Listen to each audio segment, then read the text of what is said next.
ومن في الأرض إلا من شاء الله ونفخ في الصور فصعق দুই নম্বর ফুৎকারকে বলা হয় নাফকাতুস সাকি। আল্লাহ তাআলা এই সাকিন শব্দটাই এনেছেন অনুফিখ ফিস সূরি ফাসাইক মান ফিস সামাওয়াতি ওয়া মান ফিল আরদ। আল্লাহ তাআলা দিবেন এমন ভাবে প্রচন্ড ধাক্কা দিবে, আসমানগুলো ফেটে যাবে,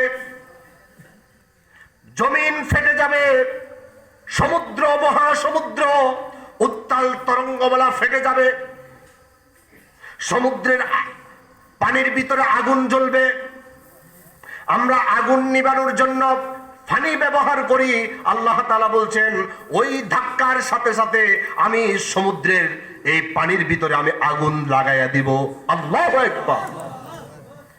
82 নম্বর সূরা সূরা তাকবীর আল্লাহ তাআলা বলছেন ইদাস সামাউ ফাতারাত ওয়া ইদাল কাওয়াকিবু তাতারাত ওয়া ইদাল বিহারু ফুজ্জিরাত। আল্লাহ তাআলা বলছেন ইদাস সামাউ ফাতারাত, ওই ধাক্কার সাথে সাথে আসমান ফেটে যাবে।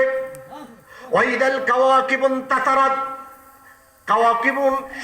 কাওয়াকিব শব্দের অর্থ তারকাপুঞ্জ। কাওয়াকিব এক বচন, কাওয়াকিব বহু বচন, কাওকাবুন এক বচন, কাওয়াকিব বহু বচন। আল্লাহ তাআলা বলছেন ওয়াইদাল কাওয়াকিবুন তাতারাত, এক একটা নক্ষত্রগুলো একটার উপর একটা আছড়ে পড়বে। ওয়াইদাল বিহারু ফুজ্জিরাত, আল্লাহ সুবহানাহু ওয়া তাআলা সমুদ্রকে ফেটে ফেলবে। 81 নম্বর সূরা সূরা তাকবীরের 6 নম্বর আয়াত আল্লাহ তাআলা বলছেন ওয়াইদাল বিহারু সুজ্জিরাত, সমুদ্রের ভিতরে আগুন জ্বলবে। এই আয়াতে কারিমা যারা গবেষণা করেছেন